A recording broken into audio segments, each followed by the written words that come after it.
अब हम ampere circuital law पढ़ने जा रहे हैं जिसका ह्यूमन लाइफ पर और ट्रांसमिशन ऑफ पावर और transmission of data from one country to another country में बहुत ज्यादा इम्पोर्टेंस है।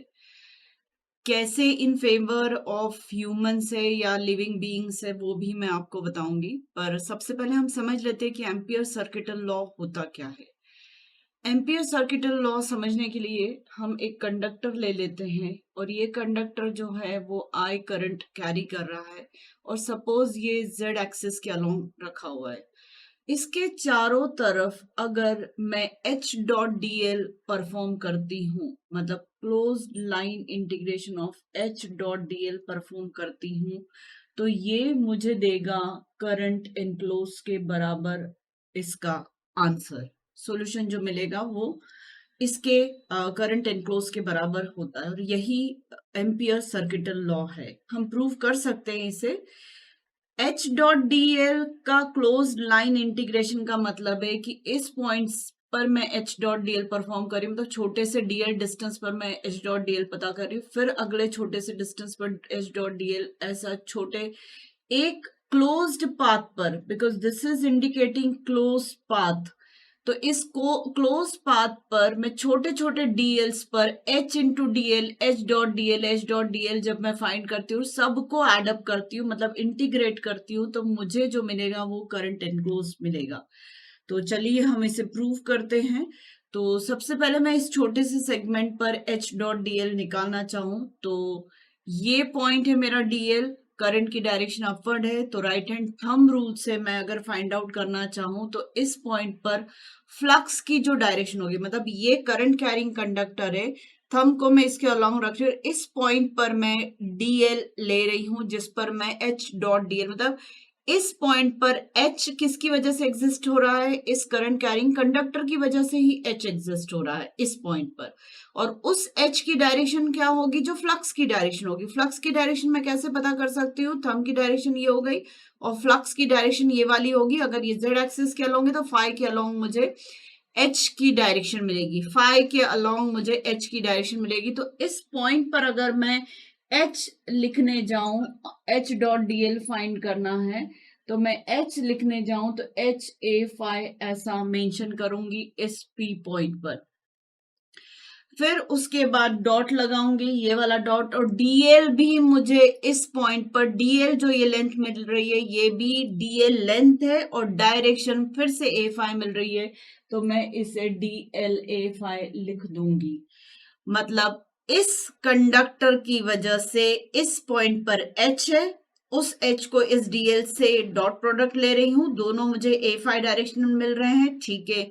आगे गई अगले एच डॉट डीएल पर, मतलब यहां पर भी मुझे एच मिल रहा है, इसकी वजह से यहां पर भी डीएल है, दोनों की डायरेक्शन ए फाई होगी, तो हर बार मुझे H dot DL Z axis के अलोंग के करंट कैरिंग कंडक्टर की वजह से एच की भी डायरेक्शन ए फाई मिलेगी, डीएल की भी ए फाई मिलेगी।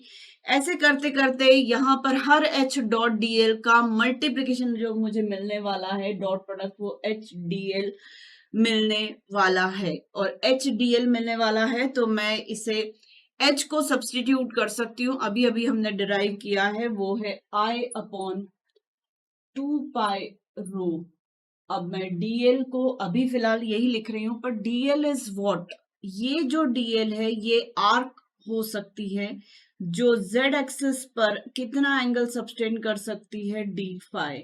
और इसका डिस्टेंस अगर मैं रो मान लू, मतलब radius of this particular segment rho मान लू, तो ये डीएल मुझे दे सकता है रो डी फाई। तो इसका मतलब मैं डीएल की जगह रो डी फाई सब्सटीट्यूट करके इस एक्सप्रेशन को और आगे बढ़ा सकती हूँ, जिसमें रो रो कैंसिल हो जाएगा, तो मुझे एच डॉट डी एल जो मिल रहा है वो मिल रहा है आई अपॉन 2 पाई डी फाई। अब इसके बाद ये तो एच डॉट डीएल सिर्फ इतने से सेगमेंट का था, मुझे हर सेगमेंट पर एच डॉट डीएल फाइंड करते हुए क्लोज लाइन इंटीग्रेशन करना है।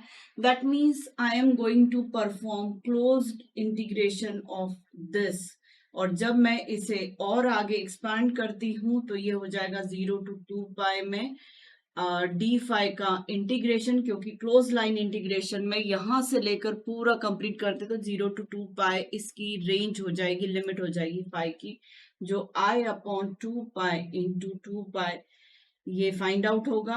और फाइनली हमें मिल रहा है I, and what is I? This I is nothing but enclosed current by this line integration.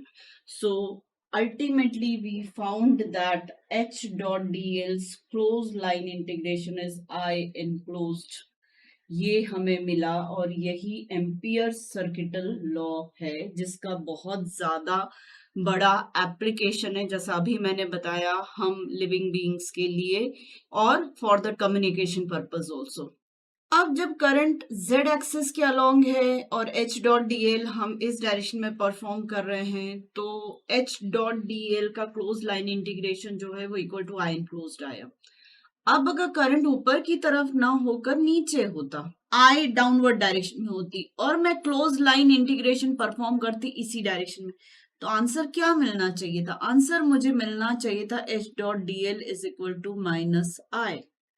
Meaning यहाँ पर हमें डायरेक्शन के कन्वेंशन को समझना पड़ेगा कि राइट हैंड स्क्रू रूल की डायरेक्शन में अगर हम H डॉट dl परफॉर्म कर रहे हैं, तो स्क्रू जिस डायरेक्शन में प्रोसीड करेगा उस डायरेक्शन में अगर करंट की डायरेक्शन होगी तो आंसर आएगा प्लस, और अगर स्क्रू जिस डायरेक्शन में प्रोसीड कर रहा है उसके अपोजिट करंट है तो आंसर आएगा माइनस।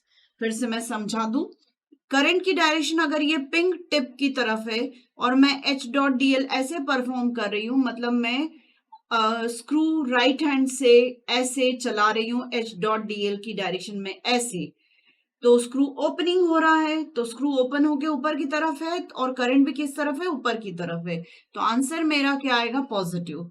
अब अगर करंट फ्लो हो रहा है नीचे की तरफ और मैं H डॉट dl ऐसे परफॉर्म कर रही, तो स्क्रू ऊपर की तरफ ओपन हो रहा है, प्रोसीड हो रहा है, और करंट नीचे की तरफ है, तो आंसर आएगा -I। तो आपको इस एक्सप्रेशन को यूज करते टाइम डायरेक्शन के कन्वेंशन को भी ध्यान रखना पड़ेगा। राइट हैंड स्क्रू रूल से इसको समझा जा सकता है और वही फॉलो किया जाता है। हर बुक में आपको ये डायरेक्शन का कन्वेंशन जरूर मिलेगा कि H डॉट dl जो आप परफॉर्म कर रहे हैं वो राइट हैंड स्क्रू के हिसाब से आप राइट हैंड चलाइए उस डायरेक्शन में, H डॉट dl की डायरेक्शन में। अगर मैं H डॉट dl परफॉर्म करूं ऐसे परफॉर्म करूं, तो क्या हो रहा है? ये टाइटनिंग ऑफ द स्क्रू और करंट की डायरेक्शन नीचे की तरफ है, तो इस H डॉट dl का आंसर मुझे पॉजिटिव मिलेगा। इस H डॉट dl का आंसर मुझे पॉजिटिव मिलेगा। क्यों? क्योंकि टाइटनिंग ऑफ द स्क्रू हो रही, स्क्रू नीचे की तरफ जा रहा है और करंट की भी डायरेक्शन कौन सी? नीचे की तरफ, तो इसका आंसर आएगा प्लस। और अगर इसके लिए मैं H डॉट dl ऐसे परफॉर्म करती हूँ तो आंसर आएगा माइनस। ये आप टिपिकली ध्यान रखिएगा।